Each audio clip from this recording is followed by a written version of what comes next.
Hey, Scott, Hey, Steve. we had the pleasure last year of going to a legacy brewery, one that's been known for great beers for a long time, and that would be Hoppin Frog in Akron, Ohio. Yep, we visited them in May of 2025. We did, and then we got them on our podcast. We did. And those episodes released, I was just looking today, August 14th and August 21st of 2025. So almost within a week of it being a year. Well, one of the guests, it just happened to be the man himself, the founder, Fred Karm, who was on that podcast episode. He is retiring from 20 years of running Hoppin Frog, and we want to congratulate him on a happy retirement. Absolutely. Congratulations, Fred, on 20 years and congratulations on retirement. I know Zachary is taking over and the brewery's going to be in great hands. We want to congratulate Fred, and you know what? In honor of this, we are going to replay the episode that we had with the folks at Hoppin Frog. We're going to hear all about Fred's story once again, how way back in the day he started selling beer out of his car. But you got to listen to this podcast episode if you haven't yet. But again, congratulations on retirement. Yeah, congratulations, Fred.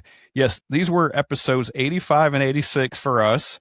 What we did on this following episode you're about to hear is combine the two parts together into one episode. So you've got one continuous full episode. And we just want to do it to congratulate Fred. We'll raise our glass to Fred. Cheers. Cheers, Fred. Happy retirement. Down in the depths of this brewery scene, for Zachary and John, you know what I mean. Hoppin' Frogs brewing, the flavors arise. On the podcast, on the ground where the passion rise. Cups in our hands and stories to share. Raise our glasses high, get toast to the air. Tales of the craft and fog in the fight. In every pour we find a light. Hoppin' Frogs stands firm. In the podcast, underground alive. I got some mood music going on. It's stuff I used to play when I would brew by myself at like 5 or 6 a.m. I'd come into a formal brewery where I worked and I'd fire up the smooth jazz. So I'm listening to Down to the Bone right now. Great beginning of the day kind of music. And then by the end of the day, back then I'd be listening to Metallica or something like that. You had to set the tone for the day, right? And then you just work up into Metallica. Right. That's how it was. Yes. That's how it was when I used to brew by myself at the one brewery that we were brewing at. And then there was another brewery where I had an assistant and we would play more normal music. Well, awesome. Well, we are happy to kick off the Brewery Underground podcast. And we've been so excited, Scott and I have been, about this episode coming out because we stopped at Hoppin Frog in Akron in mid-May. And tonight, Scott, we have an all-star lineup from Hoppin Frog. You want to do the introductions for us, my friend? Yes. So we've got Fred Karm, owner, brewmaster still in the title. Yes. All right. We've got Zach Bastin, director. Did I get that right? Yes, Zachary. And John Humphrey, beer ambassador. Welcome, guys. Hey, thanks for having us. That's yeah, great. It's going to be fun. Yeah, we had a great visit. We didn't get to stay long enough because we're on our way to Cleveland, but we made sure we stopped at your brewery on the way up. Well, thanks. Appreciate that. Thank you. Yeah, we're gonna definitely talk about that. And I know right before we hit the record button, I know you had said, Fred, we got to start with a beer, and I know you got a beer. Show us what you're drinking tonight. So I busted this out first. This is our Hot Shots Zesty Pickle Beer, which is tasty. We made this just for the Hot Shots people. It's available at the brewery too. This is something that isn't really distributed at all. This is a real special beer that we do just locally, and it's a lot of fun. It incorporates a lot of dill pickle flavor and a little bit of spice. And it's light and easy drinking, so super fun. Great one to start the night with. Nice, yeah. Cheers to that. John, how about you? What are you drinking tonight? All right. Well, I'm going for, and some say it's early. I don't care. I love this beer. I'll drink this beer Christmas time, summertime, spring. If I have it, I'm drinking it. This is our Frog's Hollow Double Pumpkin Ale. It's a gold medal winner at the Great American Beer Festival. But So I started first 6 years I worked there. I started in the brewery, and I loved making this beer because we would mix all the spices together to put in the kettle, and just the whole brewery would have this bouquet of spices, and it just filled the air. And I've always loved that, so it's always stuck with me, that beer. Is that tend to be a seasonal beer, or do you guys just to release it kind of whenever? No, it's definitely a seasonal beer for the market, but I'll drink it whenever. I love pumpkin beer. It doesn't matter to me. If I like something, I'm going to drink it. That's all right. John, Why be deterred? And I had that pumpkin beer. I'm looking on my Untapped app right now. I had it November of last year. I picked it up in a can here in Nashville. Nice. Yeah, really liked it. So, yeah, really good beer. All right. Maybe we should do Halloween in March or Halloween in April. Yeah. Yeah, everything's all right. The seasons to beer ratio is completely backwards at this point. But I'm kind of like John at this point. All right, if it's here, like Fest beers now are out, I'm like, just embrace it. Let's go. Right. There you go. Yeah. What are you gonna do? Zachary, what have you got? I was going to start a little more simple, but it is still delicious. Is one of our newer ones actually is our Hoppin Pilsner. We're not necessarily known for low alcohol beers, but I got to tell you what, having a tap room and needing a place where someone can come and have more than 2 or 3, the Hoppin Pilsner comes in right now for just under 5%, and it's super crisp and refreshing. A great way to start is what I'm feeling. That's great. And in this heat that we've had, we were just talking about. Look at that. That's beautiful. Yes. And this we've had those beers are welcome. And Zachary, Yes. I actually influenced Scott to get that on our trip when we went to Hoppin Frog, because I had gotten that one on a flight and I'm drinking it and I said, man, this is a really, really good Pilsner. And I really enjoyed it. It stood out even more from some of the other Pilsners I've had maybe in recent time. And so Scott says, I got to get that one too. So it's always good to influence people, you know? Absolutely. Yeah, well, it was like I didn't get it on my flight. I had 4 others, and then Steve said how good it was, and I'm like, well, we're not leaving until I have it. It was like, we're getting it. I don't care how long it takes to drink it. We're having it. Oh, that makes me feel so good, because that wasn't at all our bailiwick, but we can make a damn good Pilsner. Think about it a little bit. Yeah, that's all right. Steve, what have you got? Well, guys, we're about to kick off, and I know we're in the early stages, I guess, of Oktoberfest season. And I found this in can here in Nashville. It is the Hoppin Frog Oktoberfest. Nice. Nice. Yeah, I am a Oktoberfest guy. I would love trying almost any variation of an Oktoberfest beer, and this is the first one. In fact, I had it the other night and it was really good, but this is the first Oktoberfest beer that I've had from you guys, and so great to kick off the season for it. Heck yeah. I can tell you something special about that. It's 100% German ingredients, which is pretty special. Yes. I'm fond of saying the only thing we couldn't bring in was the water. The one. We'll have to work on that. That would be a But little more everything else- difficult. German, and it has a cool flavor because of that traditional flavor. You know, that malt that they have over there is different. Story about that beer that Steve's drinking right now. A couple years ago, a group of our friends got together and we did a blind tasting on nothing but Oktoberfest beers. And we had 18 different beers, so everybody just brought different things. And I'm not kidding. That beer won in a blind test, multiple rounds. That beer won out. Wow. Ours? Yes, I believe it. Yep. Wow, that's awesome. it did. That's And I'll great. tell you, and there were some other German beers in there, and I have them on my list here. Oh, like Eyinger, Gorsteiner was in there. Really? Yes. It's like my absolute favorite. I just love Angers. Yep, they were the Hacker Shore, Shiner, Polliner, and even Sam Adams was in that blind tasting. So to win in a blind is even better, I think, because you don't know what you're getting. To be fair, we probably charge more for ours than most of the other people, because we don't skimp on any ingredients. So that's wonderful that we could actually win that blind tasting. It makes me feel good. It's kind of it's justifying for what we do, because we use more ingredients than most people. You end up getting more flavor than most people, but also more cost. And I love them, so we don't stop. But yeah, there's sometimes when we wish we could be more cost effective. But when you win contests, when you beat 18 other Oktoberfest, that's pretty That's amazing. right. Including Ayinger. Oh my God. Yep. I mean, it's like the leading one from Germany in my book. Yep, and like I said, multiple rounds, so it wasn't a fluke. Wow. You ran the gauntlet and you won. God, I'm Wow. shocked. Thank you, man. It makes me feel good. You made my Yeah. night. Thanks. Absolutely. Thanks Yeah. for sharing. That's great. We were going to talk about Oktoberfest, beer at some point during this podcast. Since we're doing it now, it kind of evokes some other questions.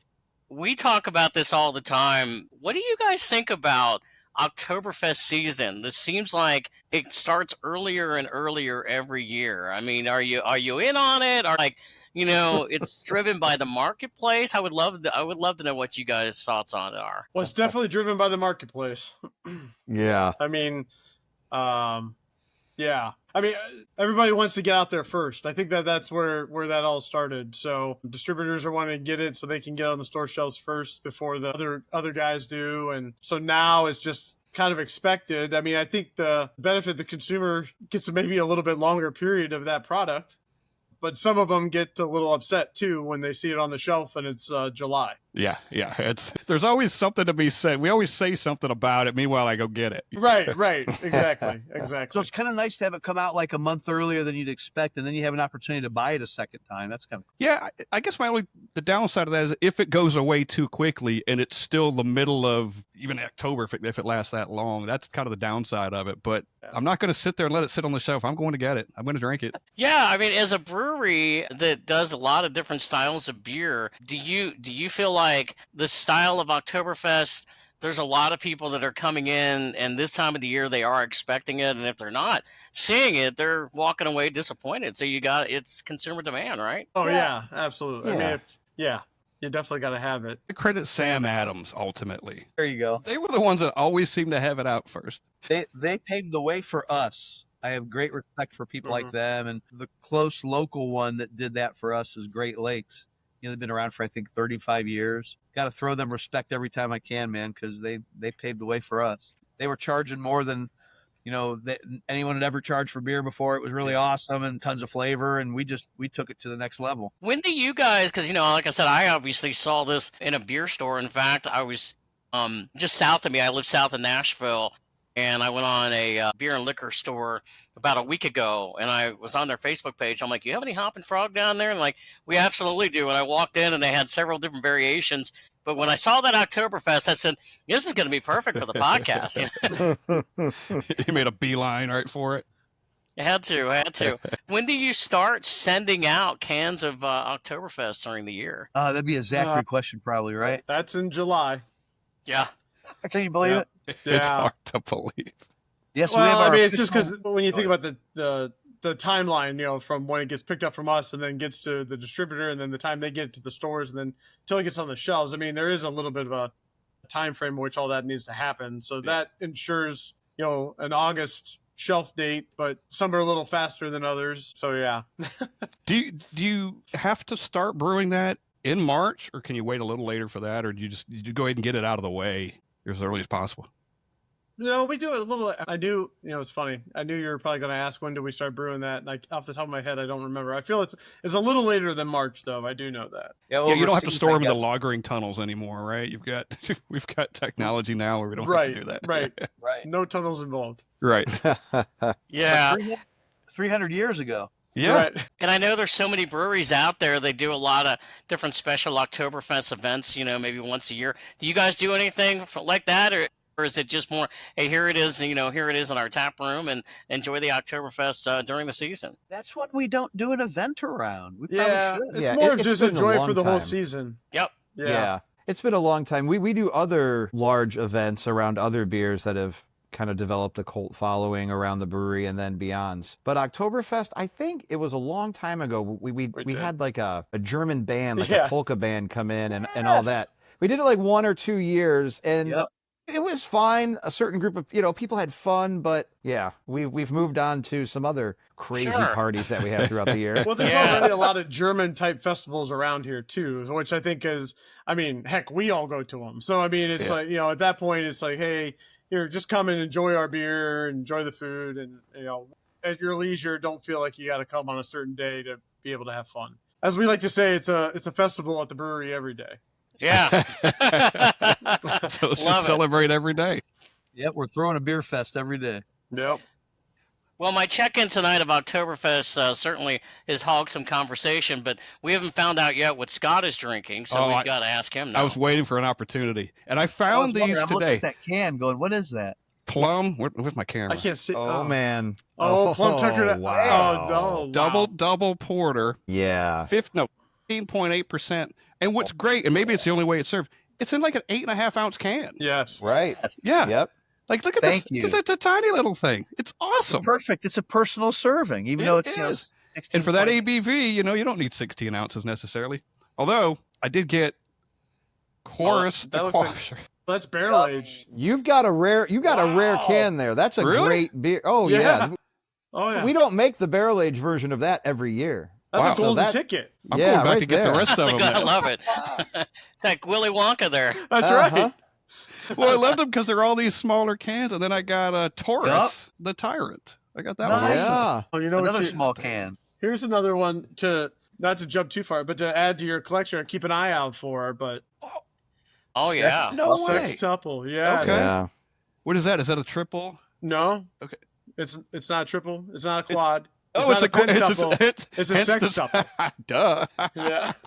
Yeah, So well, imagine a super That's right. quad. A Yeah. super quad. I mean, it's 16.4%. Okay. Light, easy drinking. But again, Yeah, another one of yeah. these nice single serving cans. I love These them. have been popular.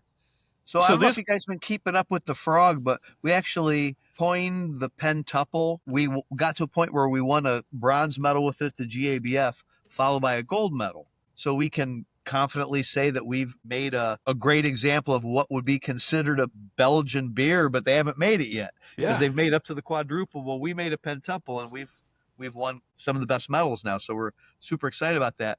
Our head brewer Lee was the one that suggested, "Hey, I think it's time for sextuple." I said, "Oh, no way. You kidding me?" And then I looked, I'm like, man, it's been like 6 or 7 years since we released the pentuple. Let's do it, man. Yeah. They're patterned just like the Belgians do. So every odd numbered one is going to be a lighter, more hop forward one. This being sextuple, it's rich and thick and delicious. Are those- there's obviously a lot of competition out there to win these awards with other breweries.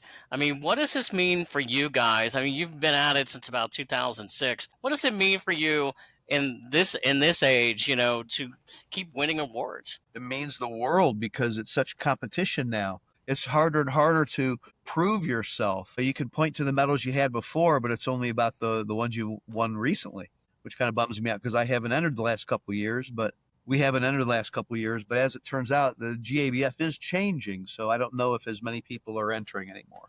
Things are changing. We'll have to prove ourselves differently now. What was your question? Are you going to no. GABF this year? No. No.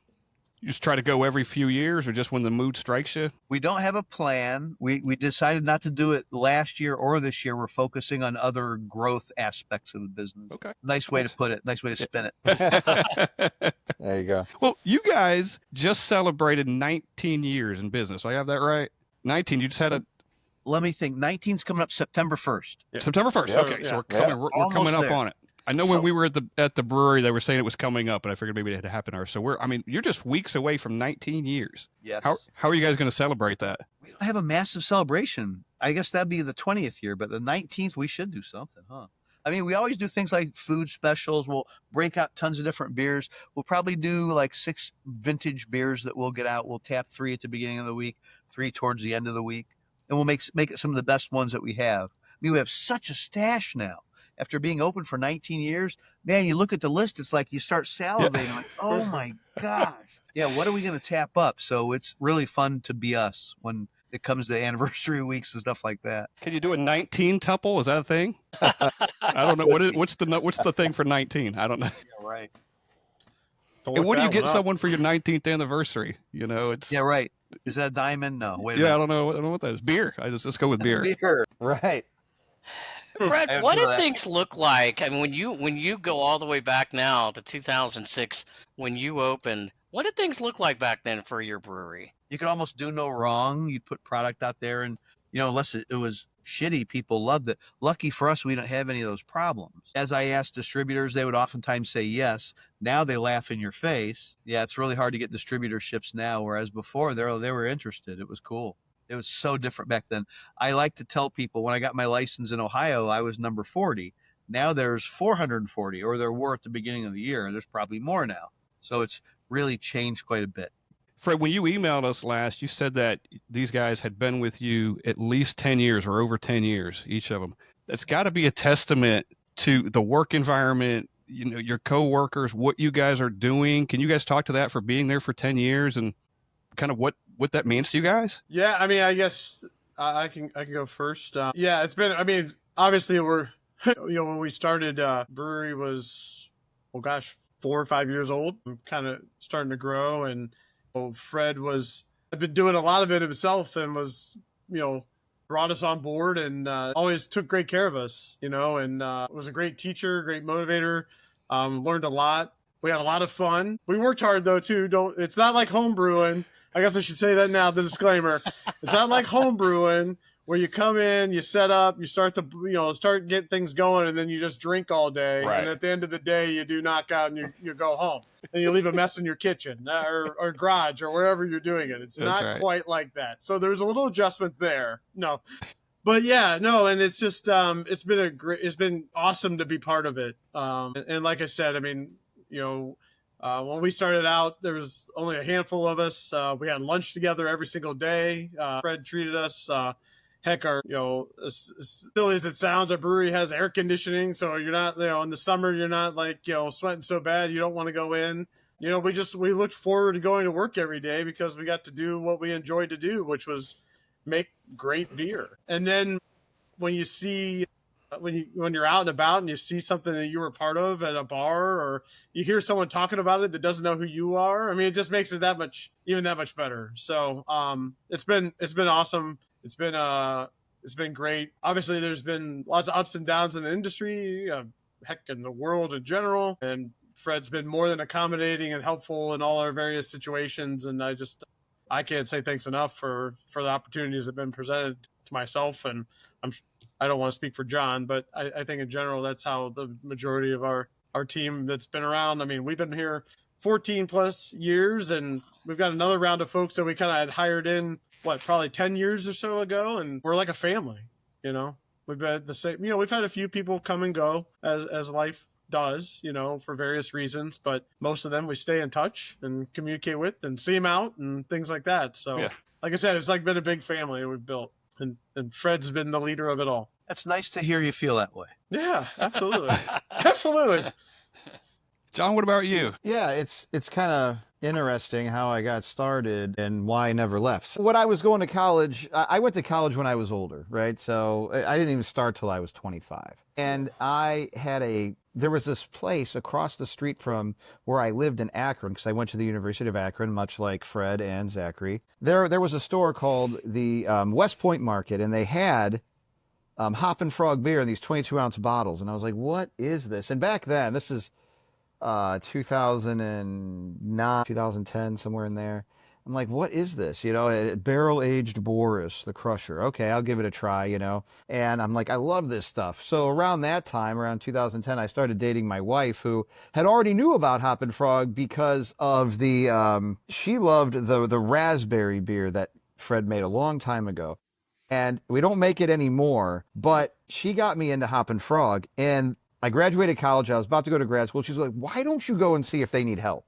Like, you know what? You're right. I mean, because I'm always having people over. I'm always doing beer dinners at my house, bringing in new beers for people to try. I fell in love with the beer industry back then because it was exploding with flavor, right? I grew up watching my dad drink, Old Milwaukee's Best.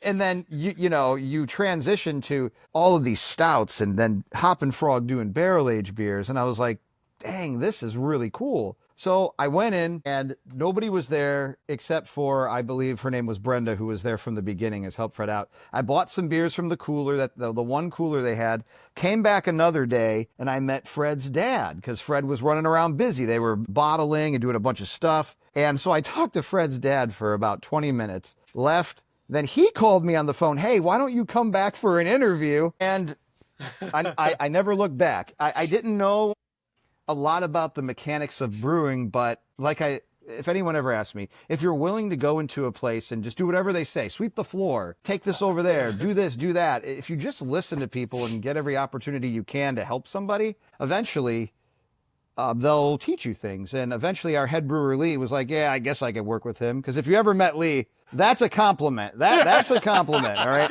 He's not going to go pat you on the back and say, hey, you're doing a great job. He's like, yeah, I don't mind him. So great guy. He'll bend over backwards for you, but that's kind of how Lee is. And I just fell in love with it. I never left. And I don't want to restate everything Zachary said, but it feels like a family. We take care of each other. We have a common goal, and we love what we do. So when that happens, whether it's the good is great and the bad isn't so bad, right? Because you're all there working together to make it happen. It's such a unique goal we have. I like to describe it as ultimately we're selling fun. Right. Because all this is fun. You know, you drink these crazy beers. Oh, what are you drinking? I'm drinking this Repeat 3X we made with Pete from Pete's Wicked Ale. Look at that. Is that fun or what? It is fun. Yes. We're selling fun. Just selling fun. Yeah. I think the thing that stood out when we came in mid-May and we stopped in there, and we were there for like an hour and a half because we weren't going up to Cleveland, and we did go to Great Lakes. You mentioned them earlier. We had a great time there too, and I love the variation of beer on your tap list. I mean, it was tremendous. I mean, I know I'm looking at my flight that I had, and I got, the Gangster Frog IPA, the Hoppin Pilsner, the Kickin' Blackberry Turbo Shandies Citrus Ale, which I really loved, and also the Smashing Honey Blonde. And so everything I got, I mean, I was like, I'm going for a variation here today, and every single one of them, were really fantastic. And the thing I'm curious about, when you first started, Fred, how many beers did you start out with? I think it was 4. And one of them was made as a blend from 2 of the ones that we were making, the IPA and the Stout. Blended them together and made a black and tan. So when we opened the doors, we had 4 beers. Did you have a goal set in your mind? Did you have a goal where in a year from now I want to double the amount of beer that I'm doing, or 5 years from now? What was your goal for that, or did you have one? My goal was to make sure that I didn't lose my house, which I had put on the line. That was my ultimate goal. Yeah. So everything's centered around that. Trying to make sure I had enough income. I put beer in my trunk and I was delivering it everywhere. I was calling everyone, doing everything I could to make sure I had enough income. That was the goal. Did the Shandies and Rattlers come later, or was that part of your vision too when you first started? Because they're a big part of your business, right? In 2009, we had a couple events at our place, and at those events, we had a light, easy drinking beer base that I used for a fruit beer. And where did it start? Might have been me, but we decided to stir in Country Time lemonade into that for the party, and everyone liked it so much they're like, well, you got to sell this. I'm like, well, I can't sell that exactly, but I bet you I can develop that by looking at the ingredients on the list and saying, well, the biggest one's right there, it's the first one. I mean, I got to start with that and put a bunch in this beer and see how much else other things I need. That's where I started. I was able to reverse engineer Country Time lemonade by looking at the first 5 ingredients. That's how I built the flavors in the shandy. It seems like it's such a big deal for you guys, the shandy. That turbo shandy, is that a baseline for a lot of the other ones too? Is that turbo the one that's kind of the baseline for all the others, or a lot of the others? Yeah. It's a baseline for about 15 beers we do right now, including some that even don't say shandy on them. They just, supersede shandy. They're better than shandy in a way, like the pineapple upside down cake. Not a lot of people know that, but that's the shandy base. Okay. But when you taste that, you're like, gee, it tastes like the pineapple. I've had that down. one. Yes. It's really good. Yes. Yeah. I had the recently, as a matter of fact, somebody shipped it to us, the peanut butter and jelly. There you go. Yeah. Zachary's got it. Zachary's got a whole cooler and stuff right there. I keep prepared. We'll talk about the beer and Zachary just pulled it up. Yeah, I got one right here. Yeah, you were talking about that. Scott and I both had the peanut butter and jelly turbo shandy. I'm very fascinated because we were just at a brewery last night that had a PB&J beer, and there's a lot of different breweries now that are all catching on to that. Do you think this is a phase, or do you think it's here to stay with the PB&J type collaboration beers? I think those type of beer ideas are here to stay, but is there like a trend where there'll be a PBJ for a while and then it'll go away? I don't know. I'll bet you people will always be making that. It's like some of these traditional flavors that people make. That seems traditional to me. What do you guys think? I think it's fascinating. I think it's fascinating because it seems like it just caught on maybe in like the last 2 years or so, at least in this area that I've kind of noticed. People are learning how to make these flavors that they really love from their childhood in a way. Yeah. Yeah, I mean, you don't really know. I mean, there's There's peanut butter beers out there that seem to stick and some that don't. And I think it could be very likely that you'll have peanut butter and jelly beers around for a while, but only the good ones will stick around, right? Because if you get something that, and I'm sure you guys have experienced it, if it tastes like a novelty item, you do it once and you'll never do it again. You're like, okay, I did it. I'm done. I barely got through it. But if it tastes good, you'll come back to it. And I don't think they're going to dominate the market, but I think that there's a place for them. And if they're done right, I think people enjoy that kind of stuff, you know? Yeah. And when they taste exactly like they say, that's a big thing. Like in this area, and you guys may have heard of them, is Zool, XUL out of Knoxville. They do that PB and J, the mixtape PB and J. Yes. I haven't had it, but I've heard of it. Yes. That set the world, at least set this area on fire with the PB and J's. And Southern Grist was doing one, and now everybody's got one, and they just seem to be at least in this area, kind of the leader in that. And that, now they've done peach and blueberry and grape and strawberry, and there are variations of it. And I think you're right. Because they're so good, I think they'll be around for a while. And I've said this to Scott a few times, or not often, but every once in a while, maybe it's, everything is subjective when it comes to beer. You go and you get one, you're thinking, maybe this is just flight worthy for me. Maybe it's a little bit too sweet, a little overpowering, and maybe I just rather have it on a flight rather than a 16-ounce can. And I don't think that's a bad thing, because I think that enhances your experience and maybe want more in the future. You know exactly what you want. And I've said this before, with some beers, it's kind of like going into a restaurant and ordering a dessert, and you're going, yeah, I got that molten lava cake that I'm going to order for dessert, but after I get about half of it done, I'm like, all right, that's enough for me for tonight.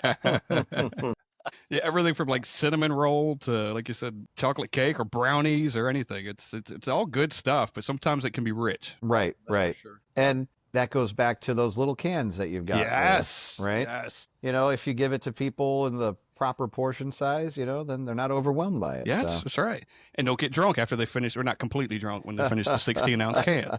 Like this little one, this Repeat 3X, it's only 15.6%, but it's also only 8.5 ounces, so no big deal. So all of your guys' tolerance is probably pretty high because you consider you're getting a lot of the high ABV stuff all the time. I think that if you're in this industry long enough, hopefully you learn how to pace yourself. It's that old rule, right? Yeah, that's it. Some people learn, some people don't. If you've ever been to a beer festival, you'll see some people learn, some people don't. Yep. That's exactly right. I do often wonder how they can get so drunk on the little glasses that you get at a beer fest, but they manage. Oh, yeah. It is that tolerance slamming thing, them down, Low tolerance. Yes.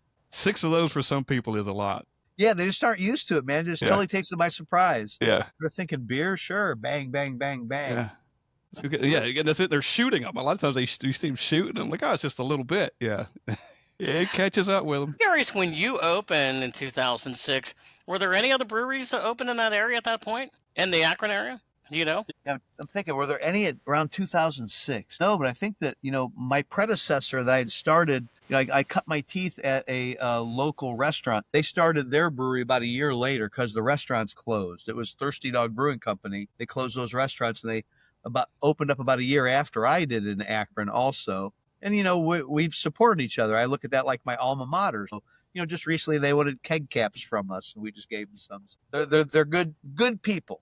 Good people. Yeah. We love these guys. I just learned today, and shame on me, but I didn't know what Boris or Taurus or Chorus meant until actually when I was doing research. I go, wait a minute, there's a common theme here. Mm-hmm.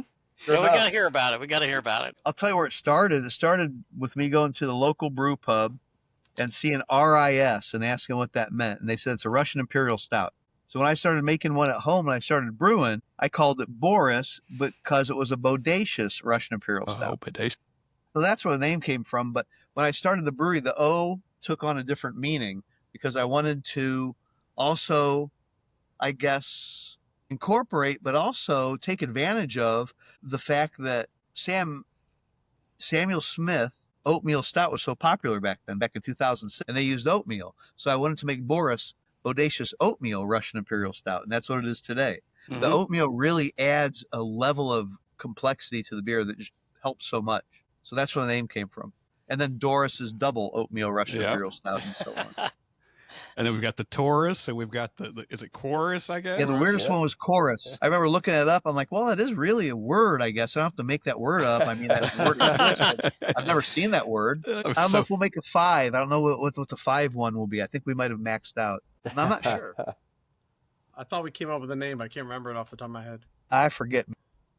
But yeah, gets more challenging. But yeah. Yeah. We have to take better notes when we're drinking. That's the hard part. Yes. And then know where you put the notes. That's the other part. I bet some of your company meetings are a lot of fun. Yes. Yeah. And then we'll look at each other. Are you writing this down? Yeah, Right. really. Right. Who's got this? Yep. Who's the scribe today? Everybody gets in these conversations and you're spewing ideas. And that would be a great idea. And that would be a great idea. Yeah. And it's like the meeting's over. You're like, no, I don't, nobody wrote anything down or we got nothing. I will say we Mike, do a pretty good job of writing stuff down. Yeah. We do. Yeah, we've learned. I think one of the awesome things, though, is, the conversation we're having about the names, because to me, that, especially if you come into the brewery, that also enhances the brewery experience where you're saying, okay, not only am I getting the shandy, I'm getting the shandy that, bores to this and that and everything. And I just think that adds so much more fun and the dynamic to it that you want to stay and you want to have a good time. Versus just stout. Yeah. Yeah, this is our stout beer. This is the beer. I'll have your porter. Yes. I know. I always find it interesting when you go somewhere and someone just names the beer the style of the beer. And I'm like, especially when they have other names for other things. I'm like, why didn't you try on this one? But It's like, this is our tasty lager. I'll tell you, names aren't as easy as it sounds. I mean, we're all sitting here spewing them off, but it's harder. And again, it goes back to writing them down, because there's sometimes that we've had it where we've said something, been like, oh my gosh, that'd be a great beer name. You better write it down. We don't have a beer for it yet, but we'll come up with something. We'll work into it. And then there's other times you got a beer and you're going, golly, what do we call this thing? And we always try to incorporate what you're going to experience when you're drinking it. So that's, like peanut butter, chocolate, coffee, porter. Peanut butter, hazelnut, caramel, chocolate cake, stout. I mean, obviously, it's important to have that, because then people are like, well, by reading that, you should know what you're going to experience. Versus Joe's beer. Joe's beer. Yeah, right. That's how to get into it. But the funny part is I've been places where people are like, that sounds delicious. Yeah. Well, what is it? What is it's a mystery? You open the can up and It's you a find beer. out. And apparently Joe made it.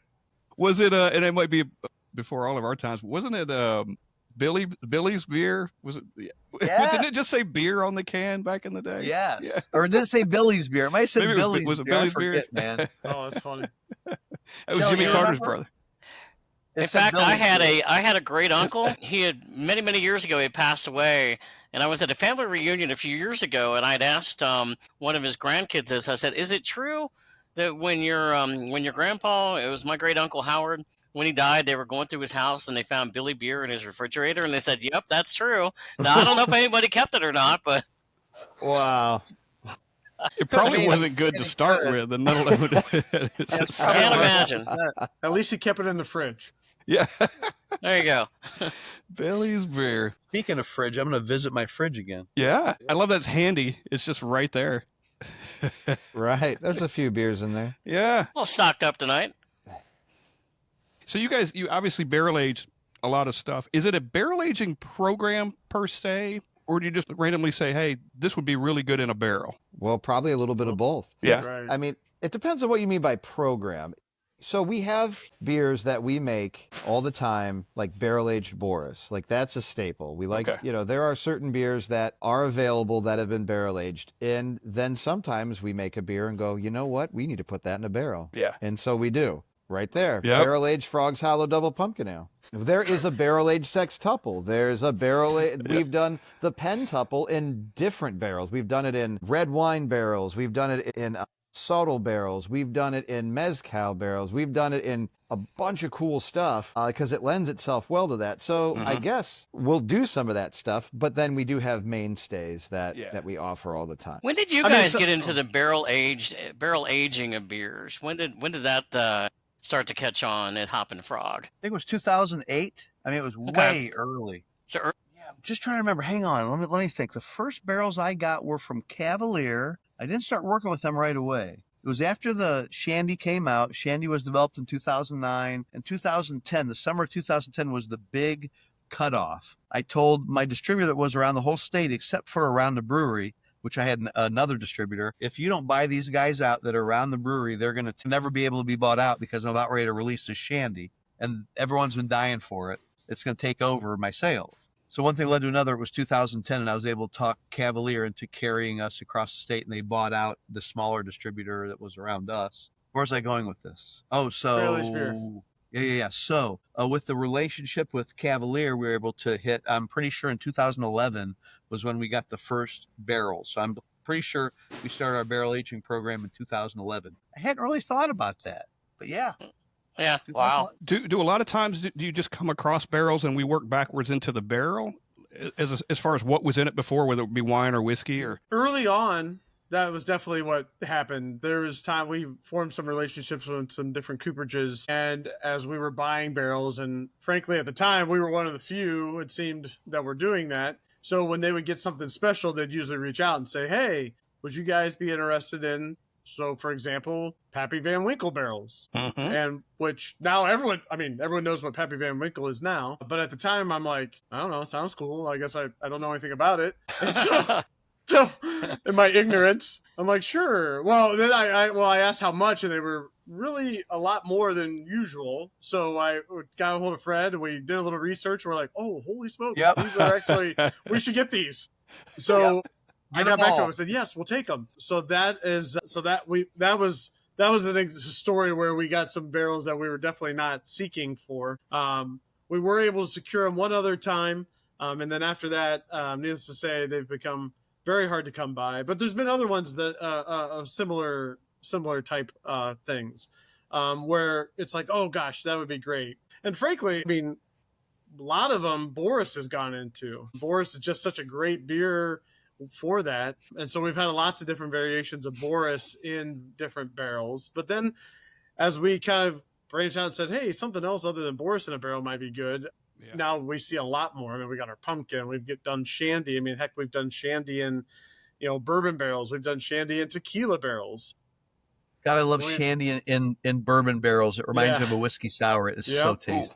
Yeah. But the more popular one, I think, is the tequila barrel one. The tequila barrel one has been very popular. But everyone's got their thing that they like, right? So, I mean, as with anything, when you run out of it, of course, there's a line of people that said they would have bought more. So, I mean, you're going to have that, but yeah, but the market for that has definitely changed a lot in regards to getting barrels. It's gotten a lot more challenging.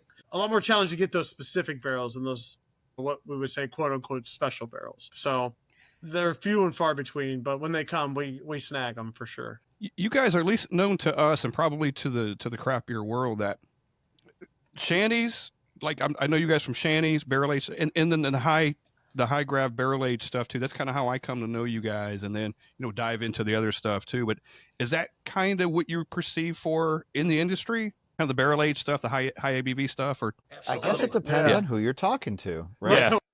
Yeah. I mean, at one point in time in the past, I think that was probably true for most people, but we have so many different beers and so many different flavors now that have reached so many different people. I think that people have realized that we can do a lot more than that. We can do that really well. We can do Pilsners really well. We can do Shandies really well. So at the end of the day, yes, we cut our teeth on stouts, barrel-aged, high-gravity beers, always known for quality, but to be honest, a lot of people I talked to today, some of them haven't even tried those beers, but they love our Shandies, or they love our Gangster Frog, or they like the cool flavor combinations like our coconut cream pie or pineapple upside down cake. They flock to those beers, and they might send other people our way that like that stuff, but we get a good mix that come into our tasting room. Hence, like in January, we have a stout day where we blow out huge party stouts like crazy. In the summer,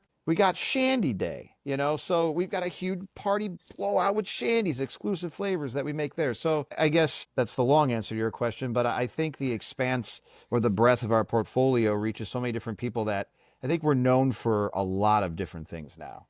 All right, and I want to talk about something, one of your beers. Scott and I have this discussion every once in a while when we're rating beers or we're doing a podcast and we're talking about some of our favorite beers. And a lot of it is you remember where you were when you had a particular beer, right? Yeah, So cool. you Yeah. mentioned the stout. So I remember I had this beer at my house. I think I had somebody send this to me in a beer tray. The Evolutions of Boris the Crusher chocolate covered strawberry, the Russian Imperial Stout, 9.4%. I'm sitting in my house and I'm drinking this and I'm going, oh my God. I mean, you talk about getting this right. Like, you talk about the chocolate covered strawberry, where literally the strawberry is going down and you can taste the chocolate, just like if you were actually doing a strawberry dipped in chocolate. And I'm like, wow, man, I could have this all day, And I'm going, oh my God, that's just awesome, Thank you. And again, I think that goes into, we love talking about the brewery experience, whether you go to a brewery or you're just drinking an individual beer and you remember it. And that's one that really stood. I mean, all the ones that I've drank from you guys have stood out for me, but that was one when you were just talking about styles, John, that really stood out for me. I'm glad it did, cool. and we really appreciate that. Yeah.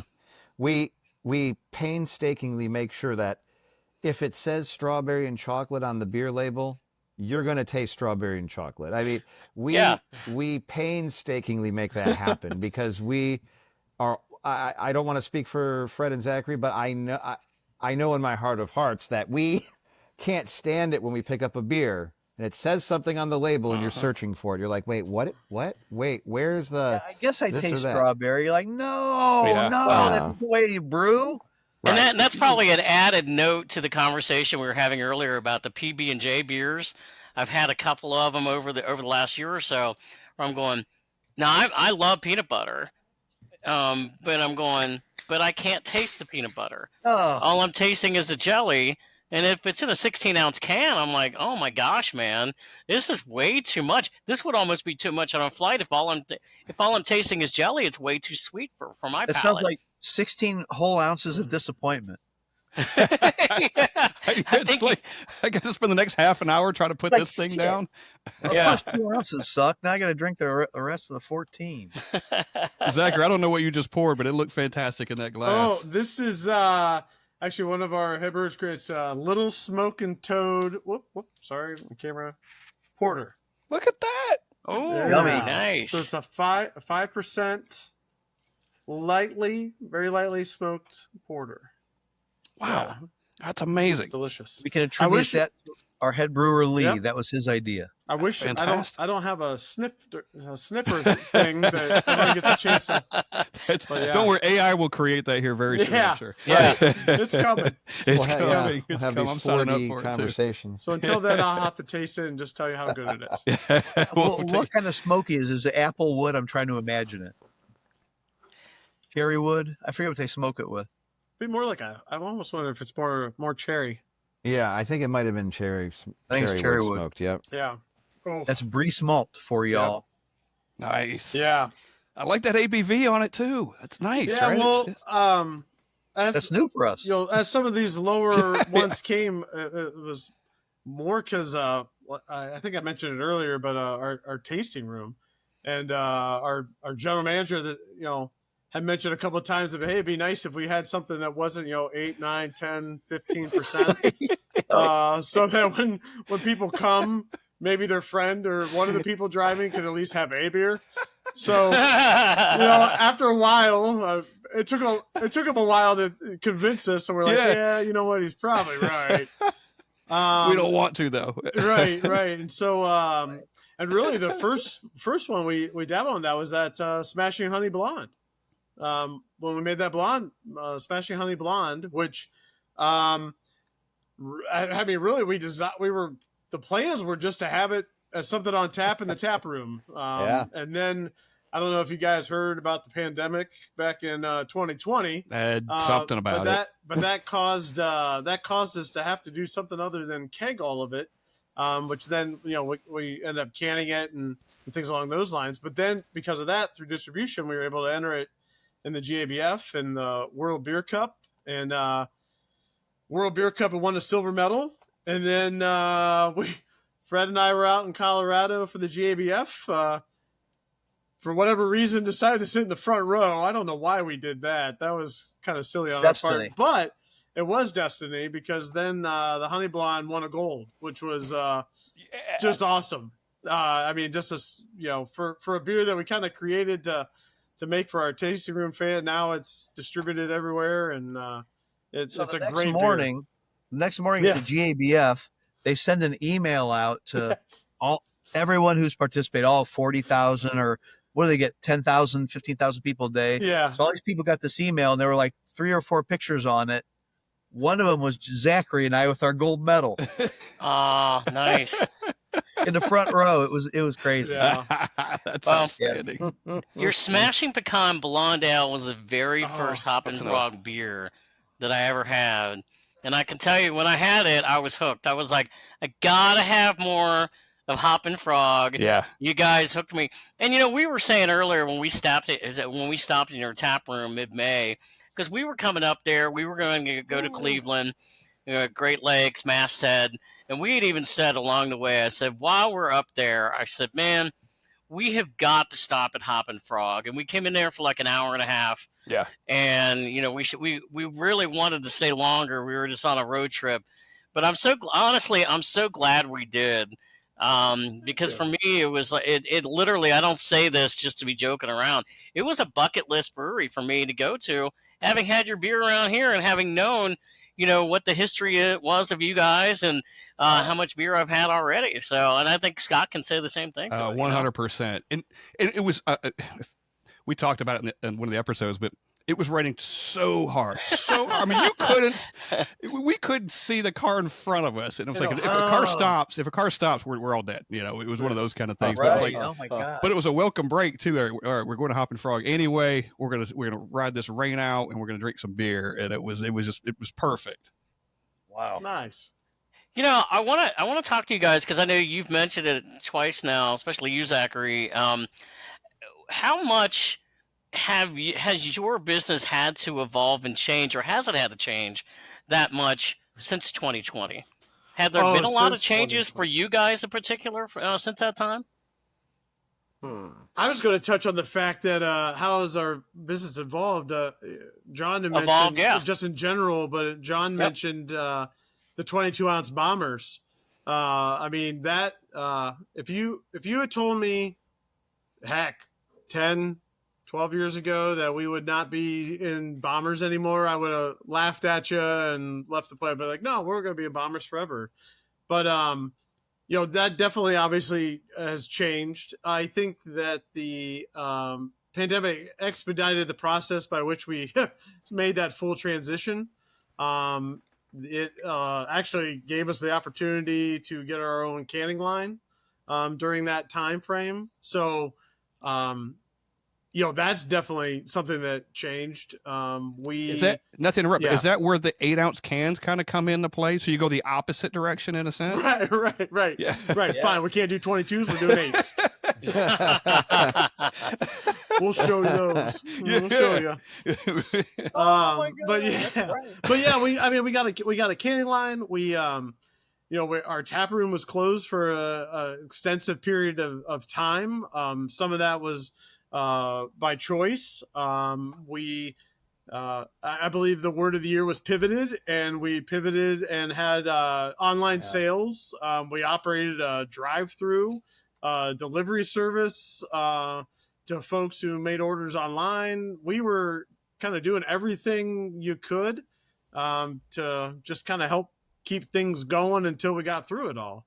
Yeah. Our staff, we unfortunately, with our tap room closed, some of our staff, we had to, lay off. And we had a couple people stay on just to help run that drive-through line at night. And if it wasn't for our fans and our followers and the people that have grown to love us, coming through, some, if not daily, weekly, we probably wouldn't all be sitting here today and having this conversation. But it was great in a way, because we had a lot of beer sales and virtually no cost right other than the building. Yeah.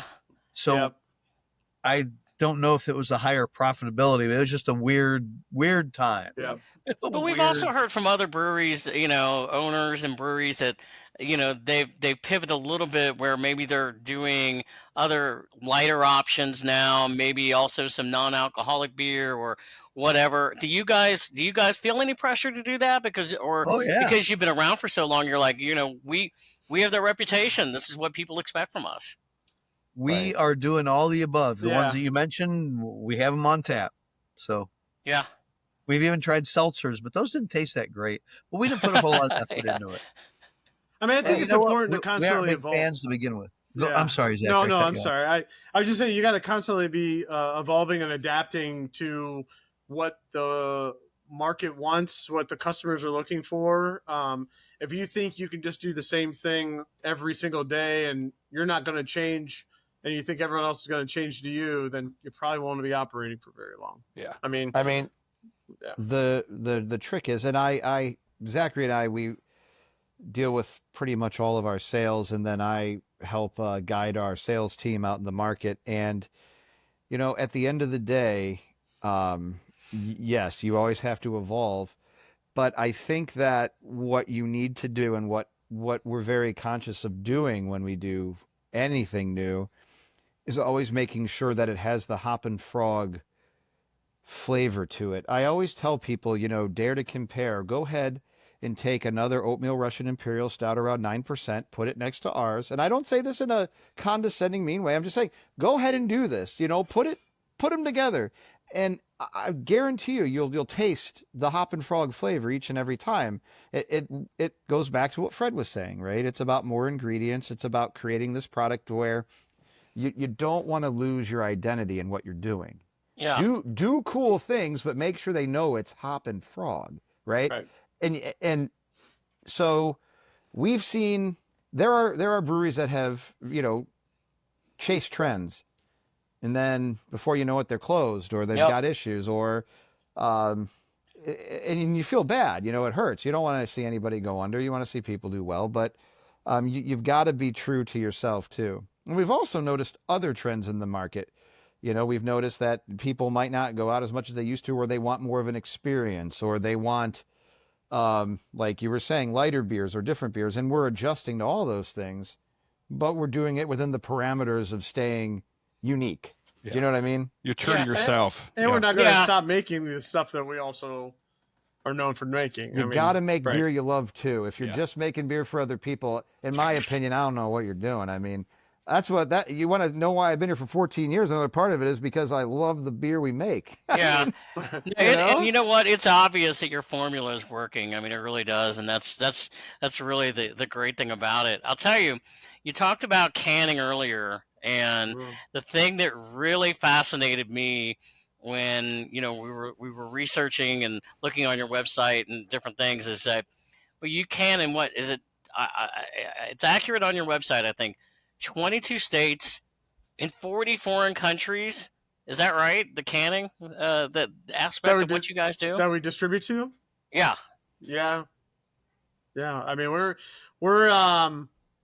we have definitely are a global distribution company. I really want to hear about how that has really taken off, especially globally, and that many countries.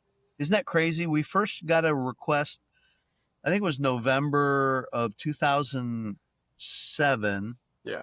Really early on, for our beer from Sweden. And I kind of blew them off. I'm like, no, we can't sell to you guys. But then like the next month, I got another request from Denmark, and it was during Christmas. And I had just read an article less than 6 months before about Denmark being this hotbed of craft beer. And they were behind, the U.S. by 15 or 20 years, but they're just catching on, and they're catching up, and they're just loving the crap out of it. And this person from Denmark contacted me. We still work with him. He ended up buying beer from us beginning of 2008. And by the end of 2008, the beer that he had bought a bunch of, which was Boris the Crusher, it had 100 out of 100 rating on ratebeer.com. So he said, I wanted, 60 cases of that. And he bought a slew of other beers. But he bought a bunch of Boris, if I can remember. And like once he got it, like 3 months later, we hit a gold medal with that, the GABF. So it's like, oh my gosh, and it's already overseas. So it got widespread distribution. Before you know it, we found ourselves in many states. So now I can say we've sold our beer as far east as Japan. Well, now it's China. And then as far west as Hawaii. We recently sold to Hong Kong, which is technically China. So boom. So we're around the world. Although it doesn't happen every year. I mean, we don't see our beer in these countries every year. We have made sales, around the world in the last 20 years. It's pretty cool. We've talked to people and we talk about the distribution laws just between states. Right. And I know like this state's better than whatever. We don't have time to talk about that. Right. But you guys were like, okay, not only do we do that, hold my beer, we're going to ship it internationally. Here's a whole nother set of problems, I'm sure, in logistical stuff that came up. And sure. Yeah, I mean, it's just Zachary. Is this your life, Zachary, or is it part of my life? It's different. It's not. I don't want to say it's easier, but it's different. There's a couple of things that we work out with those other markets ahead of time that help make the process a little bit easier for us. So from that experience, I guess it makes it a little easier. Within the States, that's a whole nother set of challenges that continuously changes. I actually just read today about a state where there's a huge festival every single year, and there's some breweries that go there that don't distribute in the state normally, but go there every year, and it's going to cost them what used to cost them nothing is now going to cost them like $1,000 for that one day. If they want to do that, and get licensing, special licensing for the festival, and all of that kind of stuff. And it's festivals are fun, but festivals aren't profitable for breweries, and so it's going to impact those kind of things. And there's registration, and I get it. You want to have some like guidelines and things in place, so you don't want it to be like the wild west of everyone just throwing whatever out there, and then you got dangerous product or things like that. But the same token, it's still a little archaic. Is it? And we don't have to go down a rabbit hole, but with the distribution to other states, is ABV kind of the biggest thing? As in, certain states won't allow certain ABVs. There are some, yes. Yeah. A lot of that has changed. I mean, there's I don't want to say benefit of COVID, but I mean, one of the things, some laws did get relaxed in some states and that seemed to be the one that they kind of relaxed on a little bit, but there are some states out there that still have some limits. A lot of times ABV more impacts taxes than it does whether or not you're allowed to sell there. Okay. Do you guys have to deal that directly, or can you work with distribution and kind of let them bear some of that weight? I thought we weren't going down the rabbit hole. No, I'm just kidding. Which is a little side. No. I mean, obviously, we're not self-distributing in other states. I mean, as much as I'd like to go personally take beer to Hawaii once a month, that's probably not going to happen. But so we do work through distributors, and then it's within that partnership that you work together to figure out who's going to be responsible for what. A lot of times that's dictated by the state. So, the distributor might have taxes that they have to pay on the product they sell. And then you don't, or you might pay the taxes and then the distributor doesn't, or in some instances we all get to pay taxes and in that aspect too. So it varies. And that's what makes it challenging is there's, 50 states and nobody has the same rules in regards to alcohol. Right. And so when you are also dealing with other countries and here we go with the distribution thing. This is a different question. Different rabbit hole. This is a different question. I'm going down a different rabbit hole. Okay. No, I think this is a simpler one. When you're making the decision to send your beer to other countries, is it what you decide you're going to send to them? Do they request it? How do you make the decision of what you're going to send to them? Yeah. I guess that's a joint thing. I mean, we more kind of let them know what we would have available, and then they pick from what we have available. We don't totally have everything available. Yeah, some are very specific, and they may, hey, we only want X, Y, Z, and so okay, no, we try to be flexible and work with them, but it's more of a if they like it, and we have it, we'll find a way to make it happen. And I think of the neat conversation that if I'm working in your brewery, all three of you guys, if you're just sitting there and all of a sudden somebody comes in from a country like Denmark and said, hey, by the way, I saw your brewery, kind of like us here in Tennessee. I was in Denmark and I saw Hoppin Frog and I wanted to come to America to actually come to your brewery. That's happened. I'm going to set you guys up with some stories. Oh yeah, no, that's definitely happened. I've been in the tasting room before when people have come through from other countries that tried our beer, had it in that country, and were planning a trip to the United States and purposefully,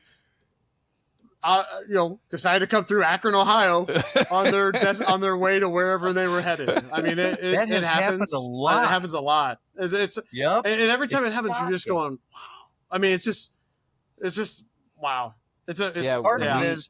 We used to be rated one of the 100 best breweries of the world year in and year out by ratebeer.com. It was 17 years running. So those who frequented ratebeer.com, which were the beer nerds around the world, they knew of Hoppin Frog. It wasn't just a couple years or 4 years or 6 years. It was 17 years running. So we were like Fred, one of the staples. Yeah. And Fred, I want to really get your perspective on that as the owner, because you go back to 2006, as you said. You're selling beer basically from your car, trying to grow this brewery. And do you ever sit back and go, wow, I've got beer in other countries like Denmark, and people are coming from Denmark to come to my brewery? I haven't done that lately, but I should. Yeah, I have, of course, but it has been a while. I need to kick back and think about that. That's pretty amazing. I miss going to Denmark. That's what I think about lately. Love to go over there. That's pretty cool. Yeah, it's a neat thing. Going over there, brewing with those guys over there is one of the best experiences. I learned tons of stuff from them. But just being there and experiencing their culture was enough. It was just like amazing. But to learn stuff from them was just beyond. It is cool, though. Just somebody from another part of the world recognizes your brand. And sometimes, hey, we ship some stuff, right? Okay, somebody wants it. But then somebody comes in the tap room and it's a person. It's like, oh, you're real. You're not just a number. You're not just an account. We say you're a real person who actually really does appreciate it. Yeah, it really is endearing. It makes your whole week when something like that happens. Not the same thing, but we had a guy reach out the other day who listens to us in Australia, and sometimes we see the numbers on Spotify and it says, "Hey, you got 0.001 listeners in this country, And this guy goes, "I'm in Brisbane, Australia, and I'm driving down the road listening to your podcast." And he sent me a screenshot of his navigation system and our podcast on the thing. I go, that's awesome! All right, that's cool. You know what I mean? That is cool. It was a real person, and I was like, all right, that's a real person. It was a real person. You're global now. You're global. We're in Australia too. I keep making the joke. I keep making the joke on the podcast. We got Australia, but I've made the joke over the past few months. I want to get that Antarctica check-in. There you go. Yeah. Well, I tell them the signal hasn't got to Antarctica yet. It's still on the way. It's still on the way. That's awesome. They need beer down there, though. I'll bet. Yeah. I wonder if they have any. God, if you were there, you'd need something. They have to. Yeah, they probably have whiskey. Well, you got to warm up from the inside. Right. I think that would help. Well, your barrel aged stuff would do that. For sure. Yeah, that would do it. Guys, can we talk about your tap room? Because you guys look like you have an awesome tap room. I mean, we've been in it, but you guys would talk about your events and things. And one, I saw this. You guys just had the Greater Akron Beer Choir in the tap room. What is that? It was awesome. I was there singing along with them. It was insane. Solid, yeah. It was so much fun. It was only a couple hours, and it was let me think. It was a couple. It was a guy and a gal. Looked like they had done it a bunch. Didn't want any money for it. They just wanted to come to the brewery and hand out hymns or hymnals or whatever they are, just booklets with all their songs. And they wanted microphones and they wanted to hook up for their keyboard. So they were a little bit of a show couple. They got there and sung a bunch of beer songs, and we're singing along with them. They're playing keyboards. It was great. It was a big old party, and it was almost like, it was planned, but in a way it felt like it wasn't planned. Yeah.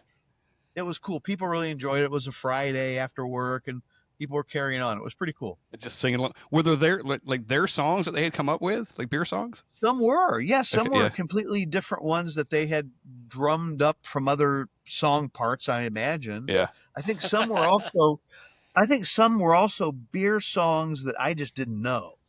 I think that they were out there that they knew about and they had us singing too. Or maybe they made up. Yeah, right. They made up. And like a couple of them, you could tell they took lyrics from a normal song and changed it into a beer song, and that was fun. So in general, they were just 2 hours of fun. It was really cool, man. Yeah. That's awesome. They had been offering for about a year or two, and I finally said, "Yeah, you got to come do this." What the hell? Why are we not doing it? I would go for that totally. It was so cool. It was big fun. What other events do you guys do with the tap room? Because on your website you've got a whole bunch of stuff you guys do. Man, the coolest one's coming up. What is it? August 23rd at Shandy Day. Yeah, Okay. it's Yeah. a huge one, man. Shandies. Twice a year we do Shandy Day. It's like Christmas. You guys do special shandies for that event? Yeah, we usually have about 16 to 18 shandies on tap. Okay.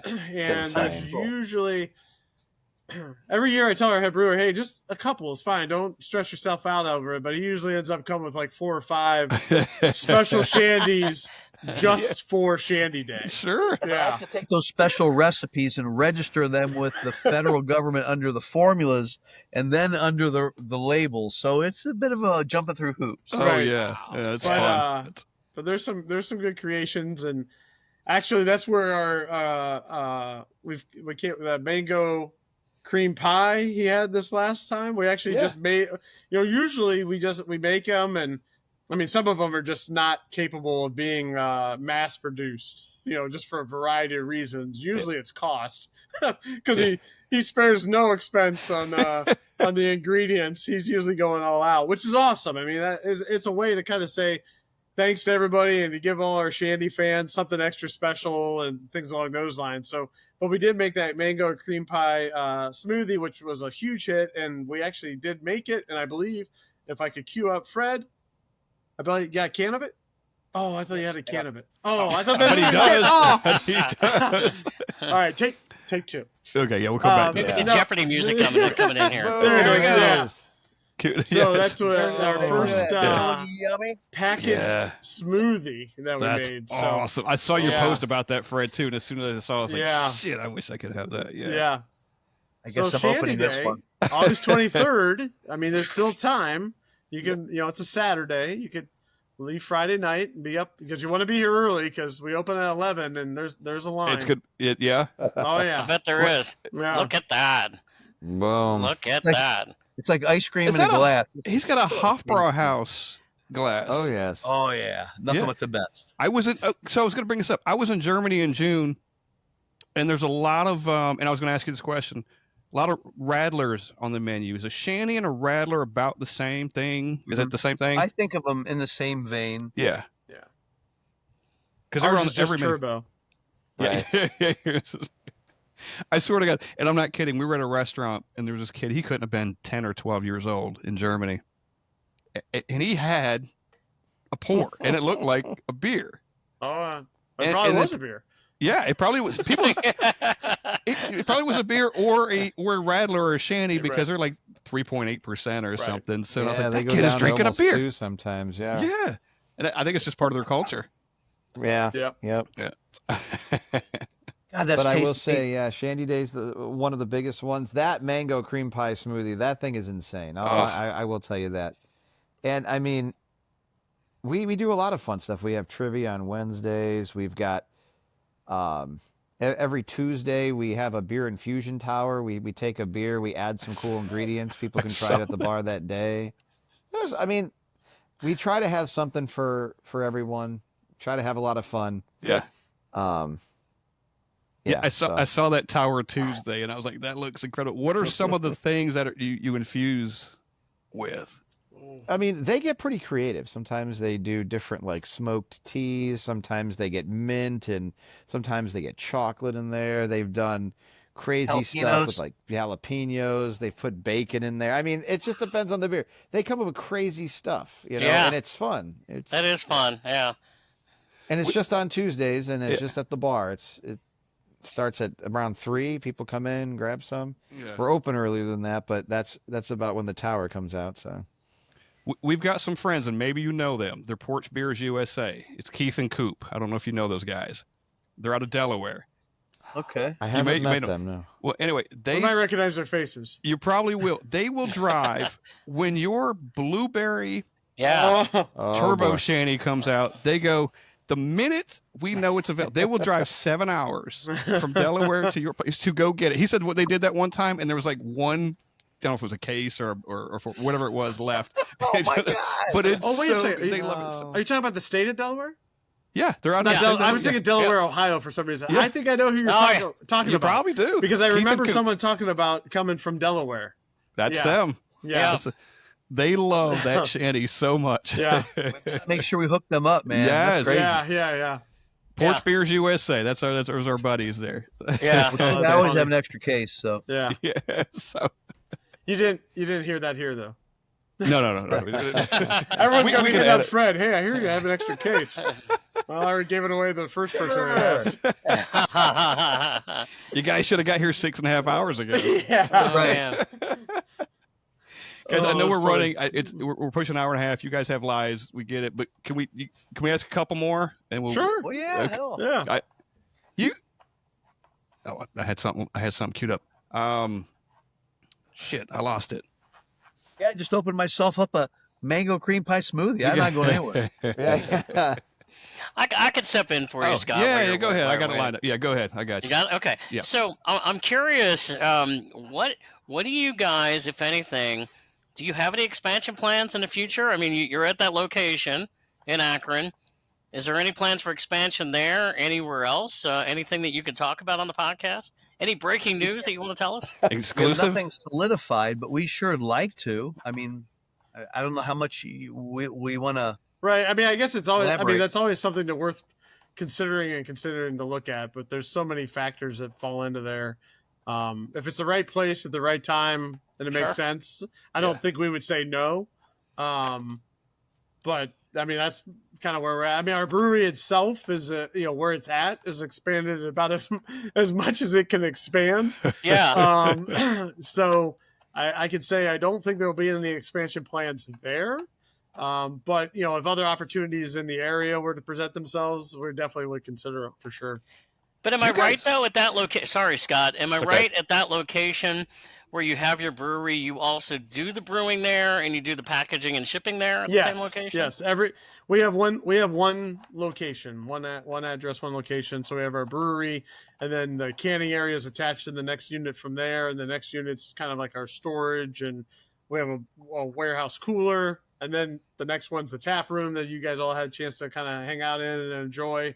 And then the next room from there is our, a little bit more extra seated where our barrel room is. And then some storage space in the back and that. And then we utilize some other units for storage. But we're all in that central spot, which is nice because everything is like right there. Yeah. So that's like one of the things you got to consider if you're like, oh, let's open up another spot. Mm-hmm. Then it's like, well, we got to go back and forth all the time. So, I mean, there's so many things that keep in mind, but you got to make enough beer for the other place and stuff. Right. And, Yeah, I mean, right. It's it sounds fun, but the actual implementation and operation and that can be challenging. And at the same time, we don't want to lose what we've got by being overly focused on something else or distracted or when you stretch yourself too thin. That's where we've seen some of our brethren have some challenges, and so you got to be mindful of that. I liked the character of the whole outline when we went in there. I mean, the character of all of it, I thought was just cool. And the frogs out and the front and all of it. And as you were talking about we were talking about the expansion into other countries earlier. Has that meant more expansion inside your shipping areas and stuff like that too over the years? Has that changed at all? I mean, I guess a little bit. I mean, the biggest thing I think from expansion point has been just adding additional fermenters. Yeah. So just so we can have more tank space and have more beer being in process at the same time. And that, that first expansion is really how John, myself, Lee, 15 years ago when Fred started getting some additional tanks, that's when it was like, okay, he needed some additional help. And that's kind of where we came aboard. And then probably 5 years or so after that, we added the last round of tanks that we put in, just to kind of help make sure that we have the capacity we need to continue to grow into the future. And we're not maxed yet. So, I mean, we have opportunities of growth, and, we operate one shift with, we have 3 brewers, one shift. There's ways that you can expand without having to add on more stuff if you really wanted to, but we're looking more just to continue to put out a great product and kind of naturally grow, not do anything like so crazy, especially in this climate, right? I mean, the craft brew industry has changed and evolved, and having this massive huge brewery doesn't necessarily make sense these days. And sure, having those additional.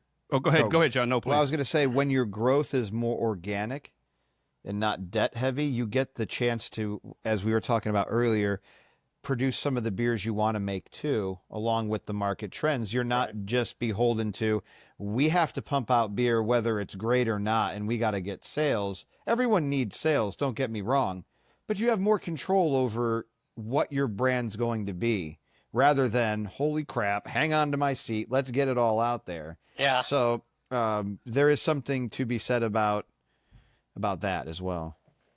Yeah, you're kind of dictating what you're doing, in a sense, what you can produce and what you want to produce, in a sense, because having those additional fermenters in the canning line has got to be helpful, right? Because, and I know this, you could store stuff in the in the fermenters if you need to, or if you need that fermenter, you just go ahead and can it when it's ready, right? And so you can free up that stuff too. So it's part of what you're talking about. The biggest benefit or the biggest addition that we added was when we added the canning line. It took, it made that transition to all cans and not 22-ounce bottles. So to put in perspective, what took us essentially 7 days, like a full week, 6, 7 days to bottle at that time, we can now can in a day. So, I mean, when you look at that, just being able to empty the tanks, that was the biggest hang up for us was, well, our tanks are full. We can't put any more beer in, and our tanks are full because we can't package it fast enough. Right. Well, you got rid of that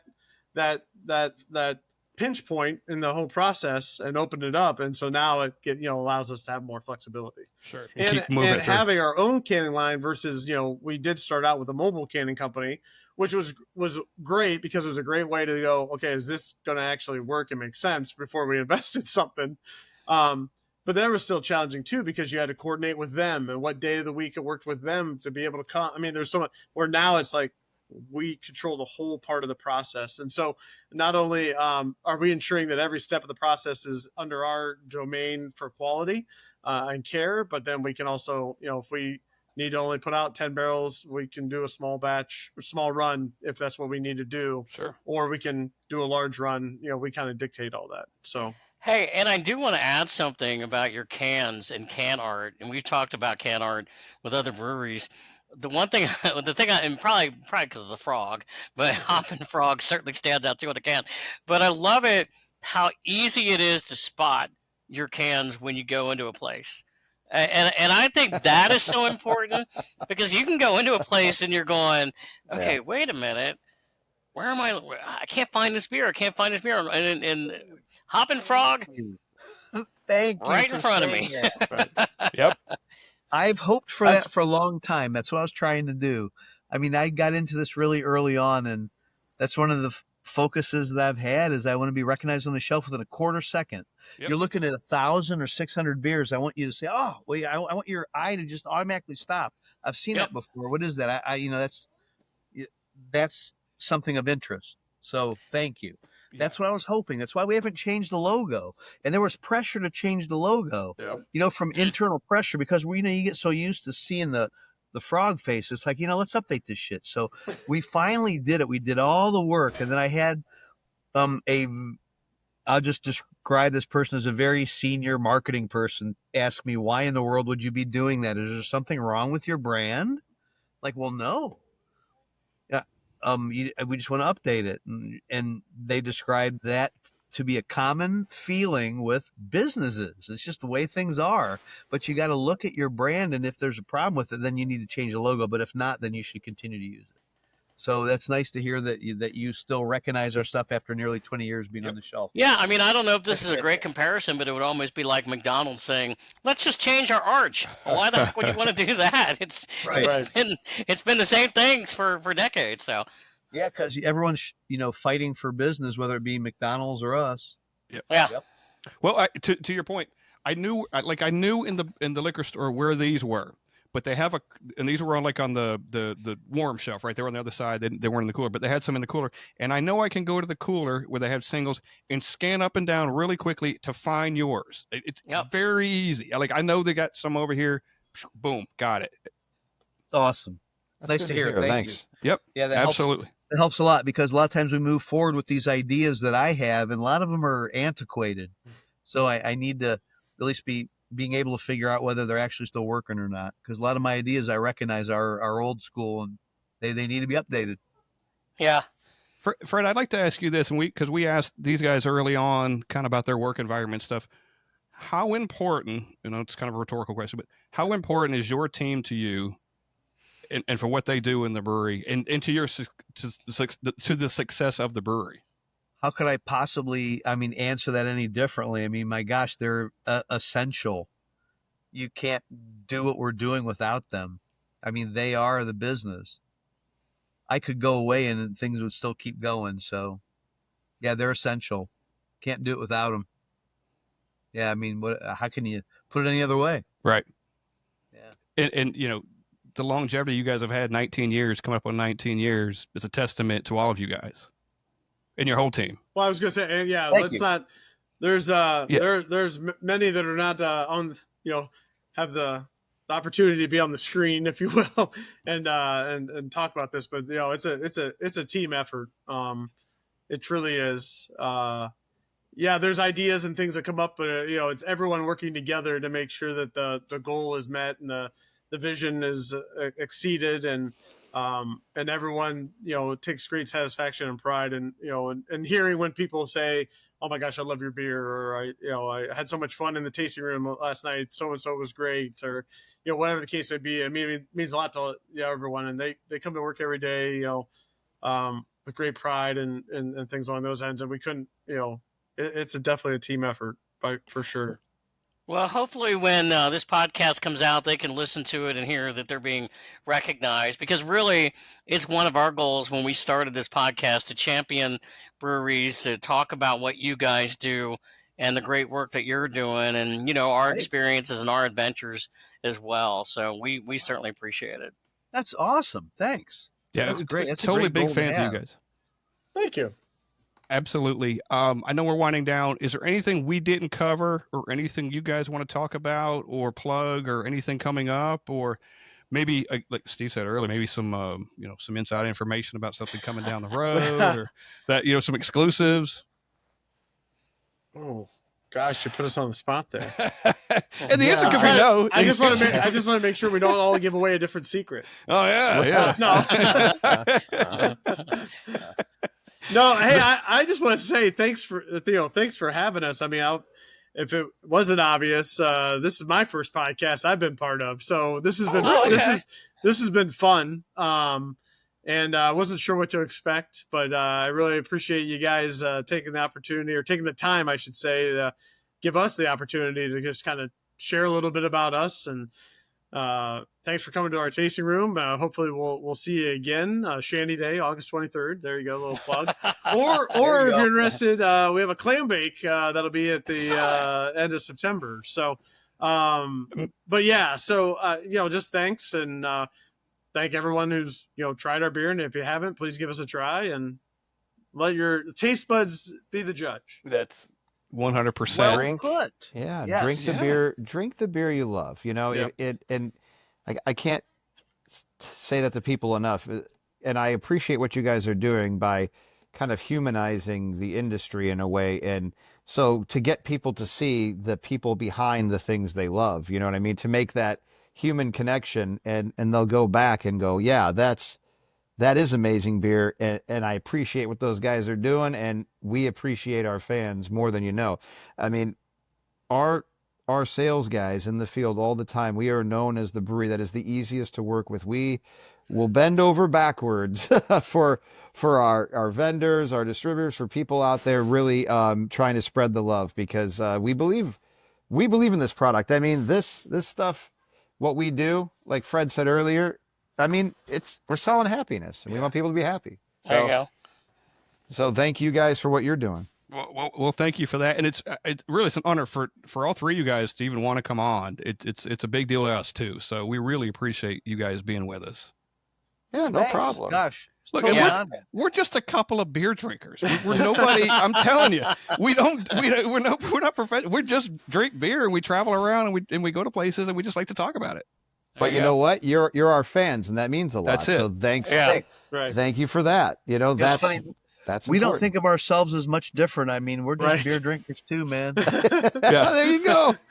We There just you go. sometimes get to drink the beer first. I mean, that's really the biggest difference, right? And we're only doing that to make sure that it's the absolute best by the time you get the chance to try it. Right, So, right. Quality we have a responsibility. Right. You have to have You can't put any crappy stuff out there. You got to have that quality control. Exactly. When it gets to the Tough masses, job, but someone's got to do it. It is. It is. It's We don't true. drink all day, but we do drink. Yeah. just part of the job description. Guys, I'm going to raise my beer to you all. And thank you for a great night. Cheers. Thank you for a great brewery experience when we came to Hoppin Frog, and so many more to come. And thanks for being on our podcast tonight. Thanks for having us. Cheers. We're even bigger Cheers. fans now. Hoppin Frog Brewery on the Brewery Underground podcast. Cheers, everybody. Cheers. Cheers to great beers. Cheers. Awesome. Thanks, Awesome. guys.